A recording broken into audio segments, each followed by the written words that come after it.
नमस्कार, आप देख रहे हैं डीडी न्यूज। आपके साथ मैं हूं गौरव श्रीवास्तव। तो चलिए बुलेटिन की शुरुआत करते हैं और सबसे पहले नजर डालते हैं इस वक्त की हेडलाइंस पर। प्रख्यात पार्श्व गायिका आशा भोसले का निधन। प्रधानमंत्री मोदी ने निधन पर जताया शोक। कहा, पीढ़ियों को प्रेरित करती रहेगी आशा भोसले के गीत। कल शाम 4 बजे शिवाजी पार्क में होगा अंतिम संस्कार।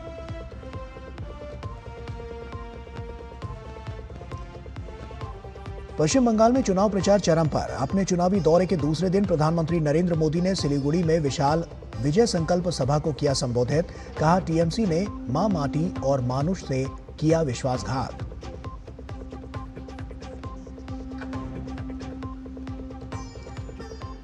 प्रधानमंत्री नरेंद्र मोदी ने नारी शक्ति वंदन अधिनियम के जल्द क्रियान्वयन को लेकर लिखा पत्र। लोकसभा और राज्यसभा में सभी दलों के नेताओं को पत्र लिखकर मांगा समर्थन। 16 अप्रैल से संसद में होनी है विशेष चर्चा।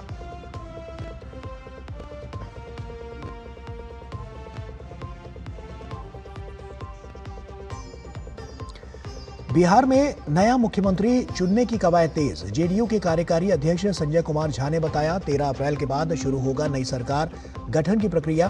बिहार बीजेपी विधायक दल नेता के चुनाव के लिए केंद्रीय कृषि मंत्री शिवराज सिंह चौहान को नियुक्त किया गया पर्यवेक्षक।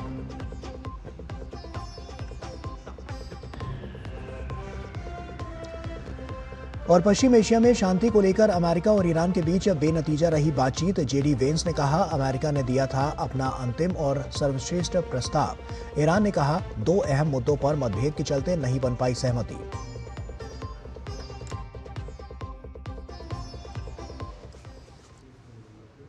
और आइए शुरुआत करते हैं और सबसे पहले चुनावी राज्यों से जुड़ी हुई खबरें देखते हैं।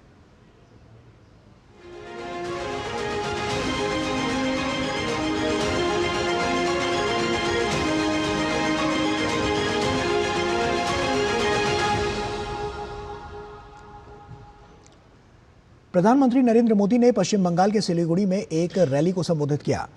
कावाखाली में विशाल परिवर्तन संकल्प रैली में प्रधानमंत्री मोदी ने दार्जिलिंग हिल्स और जलपाईगुड़ी जिलों के 13 भाजपा उम्मीदवारों के समर्थन में जनता से वोट मांगे। पीएम मोदी की रैली का उद्देश्य पश्चिम बंगाल में भाजपा के समर्थन को मजबूत करना है, जहां पार्टी अपनी पैठ गहरी करने और सत्तारूढ़ तृणमूल कांग्रेस को कड़ी चुनौती दे रही है। प्रधानमंत्री ने कहा कि अब बंगाल में टीएमसी की तुष्टीकरण की राजनीति नहीं चलेगी। उन्होंने कहा कि अब बंगाल में बीजेपी का फॉर्मूला होगा, सबका साथ सबका विकास और टीएमसी के लूटे हुए का पूरा हिसाब। बीजेपी का मंत्र है सबका साथ सबका विकास, लेकिन बंगाल में बीजेपी का फॉर्मूला होगा सबका साथ सबका विकास और टीएमसी के लुटेरों का पूरा हिसाब। और वहीं प्रधानमंत्री मोदी ने कहा कि पश्चिम बंगाल में भाजपा सरकार आने पर महिलाओं की सुरक्षा की गारंटी होगी। उन्होंने कहा कि टीएमसी ने मां माटी और मानुष से विश्वासघात किया।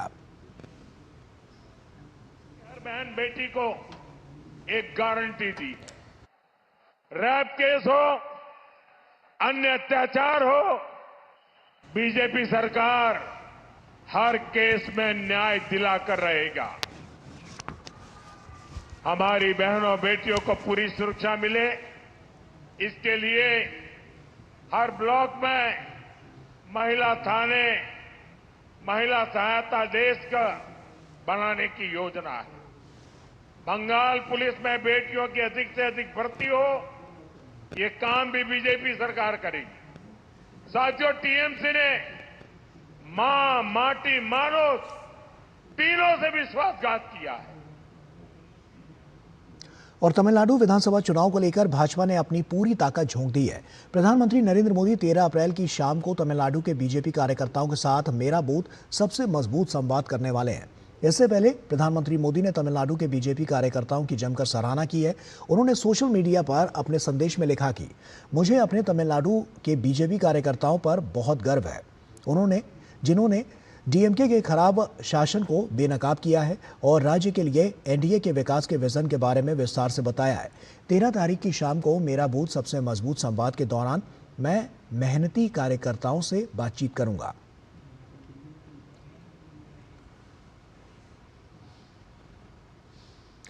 भाजपा के राष्ट्रीय अध्यक्ष नितिन नवीन ने आज सत्तूर में एनडीए उम्मीदवार और तमिलनाडु भाजपा अध्यक्ष नयनार नागेंद्रन के समर्थन में भव्य रोड शो किया।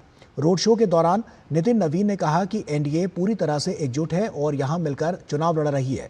उन्होंने दावा किया है कि देश की सबसे भ्रष्ट डीएमके सरकार को ये एनडीए गठबंधन जरूर उखाड़ फेंकेगा।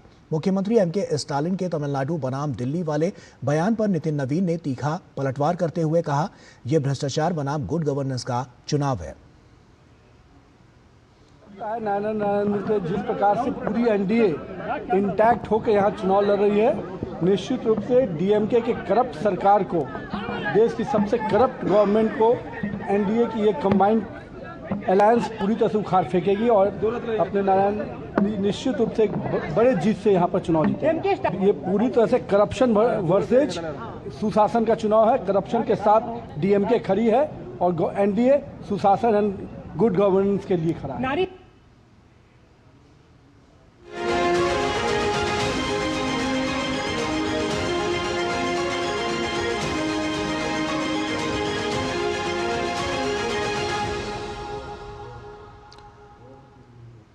और अन्य खबरों का रुख करें तो प्रधानमंत्री नरेंद्र मोदी ने लोकसभा और राज्यसभा में सभी दलों के नेताओं को पत्र लिखकर नारी शक्ति वंदन अधिनियम पर चर्चा और इसके जल्द क्रियान्वयन की अपील की है। और उन्होंने कहा है कि 16 अप्रैल से संसद में इस ऐतिहासिक विषय पर विशेष चर्चा होगी, जो लोकतंत्र को और मजबूत बनाने का अवसर है। प्रधानमंत्री ने पत्र में महिलाओं की बढ़ती भागीदारी की सराहना करते हुए कहा कि देश के विकास के लिए महिलाओं के नेतृत्व की भूमिका बेहद जरूरी है।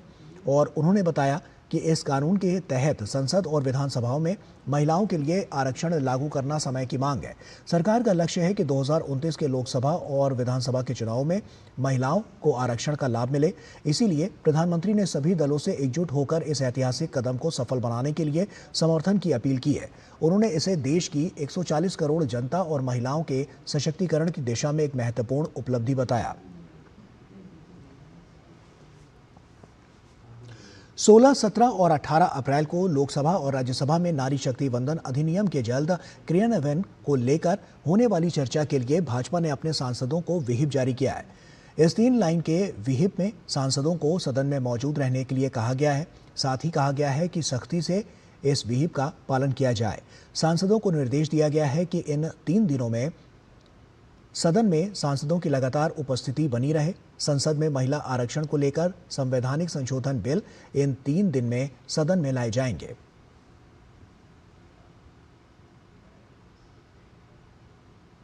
भारतीय जनता पार्टी के संसदीय बोर्ड ने बिहार में पार्टी विधायक दल के नेता के चुनाव के लिए महत्वपूर्ण निर्णय लिया है।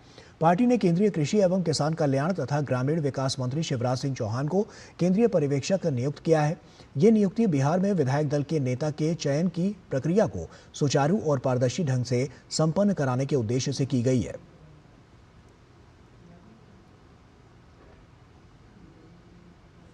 और वहीं 14 से 16 अप्रैल तक नई दिल्ली के नौसेना भवन में भारतीय नौसेना का अहम कमांडर्स सम्मेलन होने जा रहा है।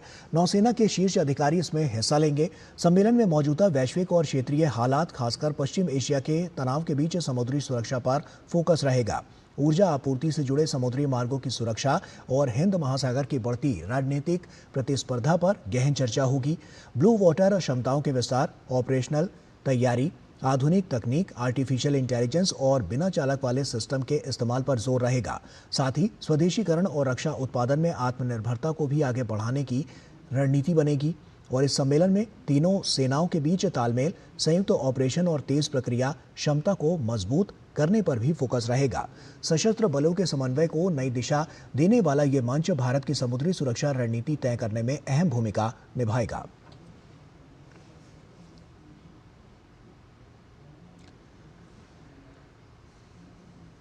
और वहीं प्रख्यात पार्श्व गायिका आशा भोसले का निधन हो गया है। उनके बेटे आनंद भोसले ने उनके निधन की जानकारी देते हुए कहा कि कल शाम 4 बजे शिवाजी पार्क में अंतिम संस्कार किया जाएगा।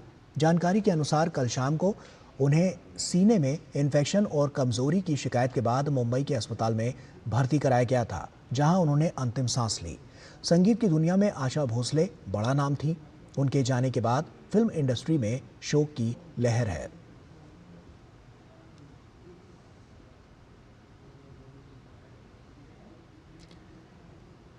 प्रख्यात पार्श्व गायिका आशा भोसले के निधन पर प्रधानमंत्री नरेंद्र मोदी ने गहरा दुख व्यक्त किया है। प्रधानमंत्री ने सोशल मीडिया प्लेटफॉर्म एक्स पर एक पोस्ट साझा करते हुए लिखा कि भारत की सबसे प्रतिष्ठित और बहुमुखी आवाज़ों में से एक आशा भोसले जी के निधन से मैं अत्यंत दुखी हूँ। दशकों तक फैले उनके असाधारण संगीतमय सफर ने हमारी सांस्कृतिक विरासत को समृद्ध किया और दुनिया भर में अनगिनत दिलों को छुआ। चाहे उनकी भावपूर्ण धुनें हों या जीवंत रचनाएं, उनकी आवाज़ में एक शाश्वत चमक थी। उनके साथ बिताए पलों को मैं हमेशा संजो कर रखूंगा। उनके परिवार, प्रशंसकों और संगीत प्रेमियों के प्रति मेरी गहरी संवेदनाएं वे पीढ़ियों को प्रेरित करती रहेंगी और उनके गीत हमेशा लोगों के जीवन में गूंजते रहेंगे।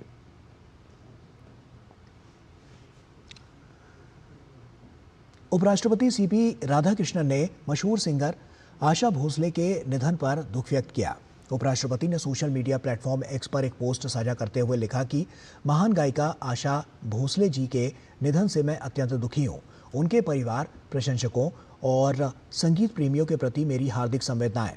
आशा जी की बहुमुखी प्रतिभा ने उन्हें विभिन्न विधाओं में सहजता से गायन करने की क्षमता प्रदान की। उन्होंने भावपूर्ण गज़लों और पारंपरिक भजनों में महारत हासिल की और भारतीय संगीत पर एक अमिट छाप छोड़ी। उनकी बेमिसाल आवाज़ और संगीतमय विरासत लाखों लोगों के दिलों में गूंजती रहेगी और आने वाली पीढ़ियों को प्रेरित करती रहेंगी। ओम शांति।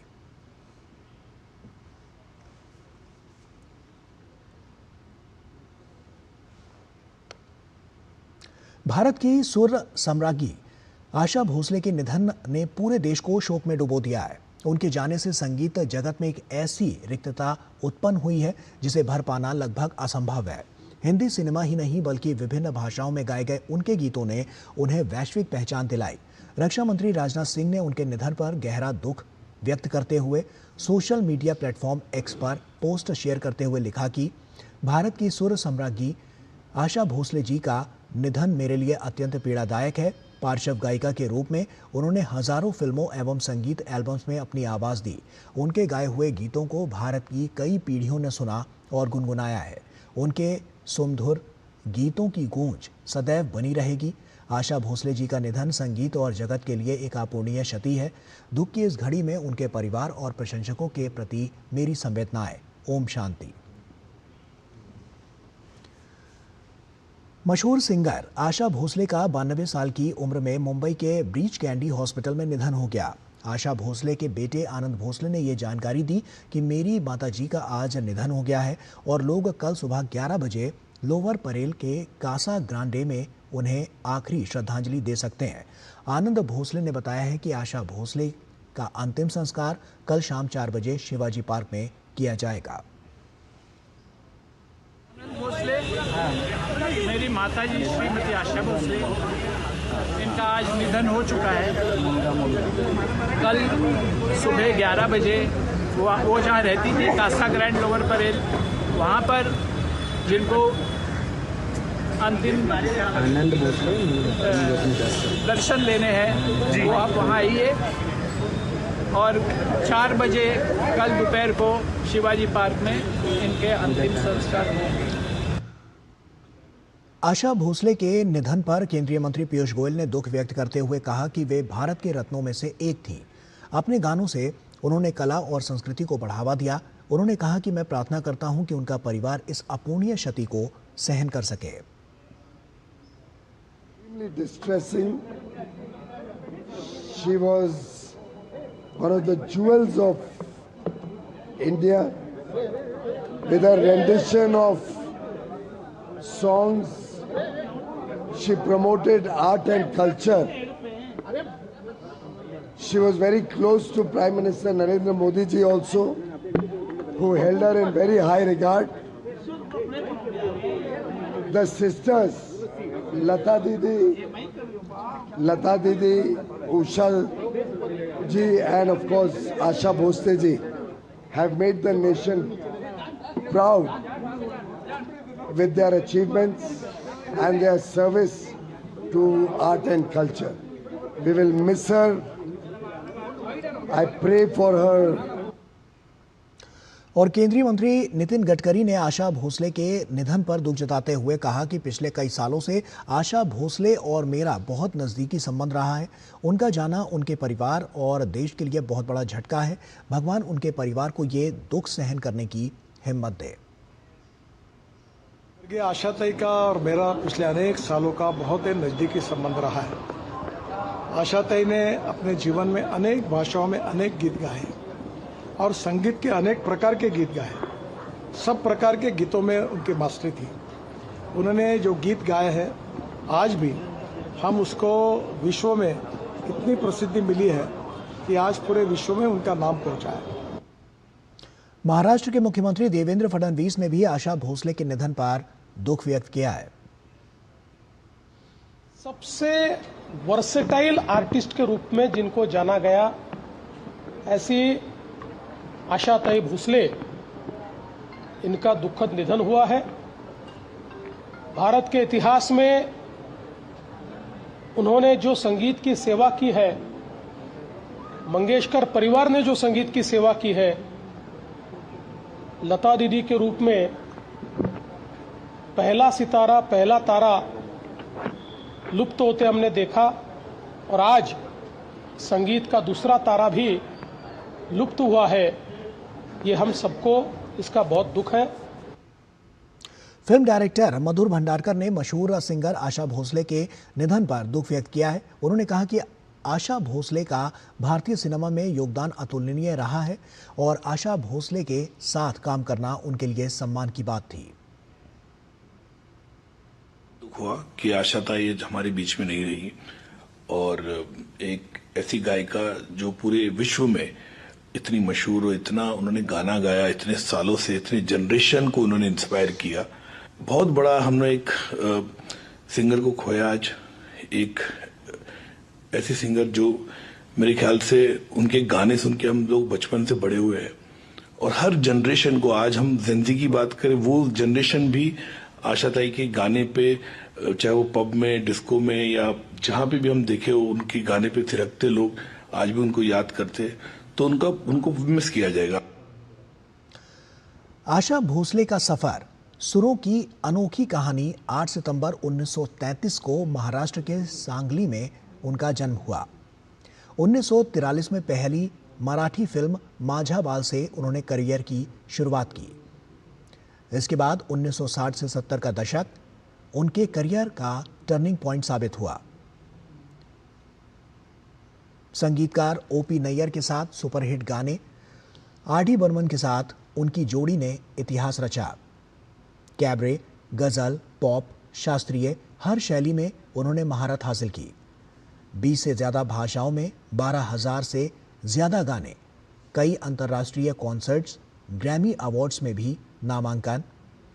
इसके अलावा वर्ष 2000 में दादा साहेब फाल्के सम्मान उन्हें मिला।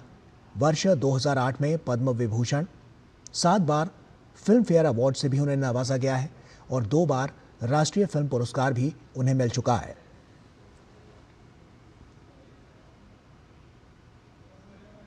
आशा भोसले वो आवाज जिसने 7 दशकों तक भारतीय संगीत की धड़कन को थामे रखा।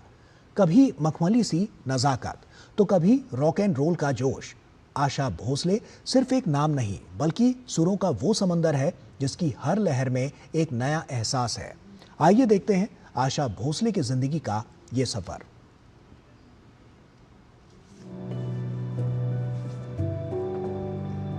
आशा भोसले भारतीय संगीत जगत की सुरीली आवाज, जिसकी चमक 7 दशकों के बाद भी फीकी नहीं पड़ी। एक ऐसी आवाज जिसने न केवल पीढ़ियों को संगीत से जोड़ा बल्कि हर शैली में अपनी एक अलग पहचान बनाई। 7 दशकों से अधिक के अपने करियर में उन्होंने कई भाषाओं और शैलियों में हजारों गाने रिकॉर्ड किए हैं। उन्होंने आर.डी. बर्मन जैसे दिग्गज संगीतकारों के साथ मिलकर कई सदाबहार हिट गाने दिए। आशा भोसले ने अपना पहला गाना मराठी फिल्म माझा बल 1943 में गाया था। उन्होंने बॉलीवुड फिल्म चुनरिया 1948 में सावन आया गाना गाया। आशा भोसले सिर्फ गायन ही नहीं, अभिनय में भी हाथ आजमाया। 2013 में आशा भोसले ने माई नामक एक मराठी फिल्म में काम किया।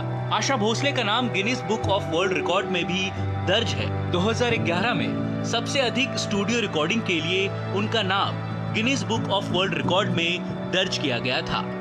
दिल चीज क्या है और मेरा कुछ सामान के लिए आशा भोसले को राष्ट्रीय फिल्म पुरस्कार से सम्मानित किया गया। 1997 में आशा भोसले पहली भारतीय गायिका बनी जो ग्रैमी अवार्ड के लिए नामांकित की गई। आशा भोसले को अपने करियर में कई पुरस्कार मिले हैं। इनमें बेस्ट सिंगर के लिए 7 फिल्म फेयर पुरस्कार और 1 लाइफ टाइम अचीवमेंट पुरस्कार शामिल है। इसके अलावा उन्हें साल 2000 में दादा साहेब फाल्के पुरस्कार और 2008 में पद्म विभूषण जैसे प्रतिष्ठित पुरस्कारों से भी सम्मानित किया गया है। अभी तक के अपने करियर में उन्होंने लगभग 16,000 गाने गाए हैं। उन्होंने केवल हिंदी ही नहीं बल्कि मराठी, बंगाली, गुजराती, पंजाबी, भोजपुरी, तमिल, मलयालम, अंग्रेजी और रूसी भाषा जैसे भाषाओं में भी अपनी आवाज का जादू बिखेरा है। Bureau report, DD news.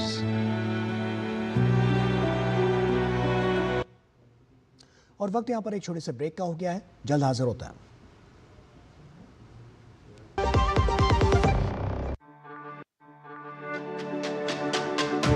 मेरी पसंद, मेरी पसंद, मेरी पसंद, मेरी पसंद, हमारी पसंद, हम सबकी पसंद। मजबूत देश का मजबूत सरिया हो गया स्टील। ब्रेक के बाद एक बार फिर से आप सभी का स्वागत है। दिल्ली के जवाहरलाल नेहरू स्टेडियम में IIS group A association sports tournament का आयोजन किया गया। इस 2 दिवसीय स्पोर्ट्स इवेंट में cricket, football, badminton, table tennis, chess और एथलेटिक्स की स्पर्धाओं में खिलाड़ी अपने खेल कौशल का प्रदर्शन करते नजर आए। आमतौर पर राष्ट्रीय एवं अंतर्राष्ट्रीय स्तर के खेल आयोजनों की मेजबानी के लिए जाने जाने वाले दिल्ली के जवाहरलाल नेहरू स्टेडियम में जब भारतीय सूचना सेवा के अधिकारी विभिन्न खेलों में हाथ आजमाने पहुंचे तो इनके बीच रोमांचक मुकाबला देखने को मिला। मौका था IIS group A association sports tournament का। इस 2 दिवसीय आयोजन में भारतीय सूचना सेवा ग्रुप ए के अधिकारियों ने क्रिकेट, फुटबॉल, बैडमिंटन और एथलेटिक्स सहित कई अन्य खेलों में अपने खेल के हुनर का प्रदर्शन किया। मैं और मेरा बेटा जो है वीर, हम दोनों ने पार्टिसिपेट किया था बैडमिंटन डबल्स में। We both play badminton and we are very happy that we were the runners up in the badminton tournament. However, my son has also participated in football and cricket and other sports. इस तरीके के tournament साल में 6 महीने में एक बार होते रहना चाहिए एंड मुझे लगता है, मुझे पूरा विश्वास है कि next time onward will be able to actually make it open for all India. आप लोग ने देखा होगा IAS ऑफिसर इन्फॉर्मेशन में तो तेज रहते ही हैं, आज ग्राउंड में भी तेज थे। एक्सपीरियंस काम आया, यूथ काम आया।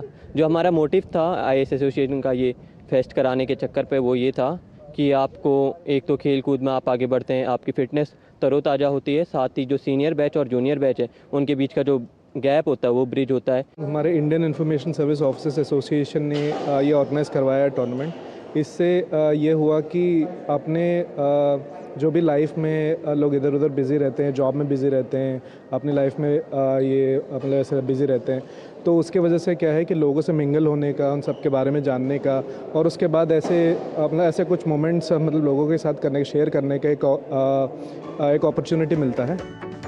टूर्नामेंट में हिस्सा लेने वाले भारतीय सूचना सेवा के अधिकारियों ने न सिर्फ अपने बेहतरीन खेल का प्रदर्शन किया बल्कि प्रधानमंत्री नरेंद्र मोदी के फिट इंडिया की मुहिम के संदेश को भी आगे बढ़ाया। सूचना और प्रसारण मंत्रालय के अधीन भारतीय सूचना सेवा के अधिकारी हम लोग हर साल एनुअल स्पोर्ट्स मीट का आयोजन करते हैं। इस एनुअल स्पोर्ट्स मीट का आयोजन का मुख्य उद्देश्य है माननीय प्रधानमंत्री जी का जो विज़न है खेलो इंडिया, फिट इंडिया, और साथ ही साथ प्रधानमंत्री जी का ये जोर है कि जो अधिकारी हैं या जो हमारे देश के नागरिक हैं वो अपना वज़न भी कम करें और तेल का कम उपयोग करें। तो हमारी इस एनुअल स्पोर्ट्स मीट का जो उद्देश्य है वो ये है कि हम 2 दिन तक यहाँ खेलते हैं, ना केवल खेलते हैं, इससे हमारे बीच टीम भावना डेवलप होती है, फिटनेस की भावना डेवलप होती है और साथ में जो कॉमरेडरी है भारतीय सूचना सेवा के अधिकारियों की वो डेवलप होती है। कंपटीशन बहुत टफ था, बहुत मज़ा आया। जो भी सीनियर्स थे, जो भी मेरे से अंकल थे या मेरे पापा थे, बहुत अच्छा खेल रहे थे और मुझे बहुत मज़ा आया इन लोगों के साथ खेल के। पिछले कुछ सालों में देश में खेल के क्षेत्र में अभूतपूर्व विकास देखने को मिला है। आज खेल सिर्फ खिलाड़ियों तक सीमित नहीं बल्कि इसका विस्तार हर क्षेत्र में देखा जा रहा है। यही वजह है कि भारतीय सूचना सेवा के अधिकारी भी खेल के मैदान पर कड़ी चुनौती पेश करते नजर आए।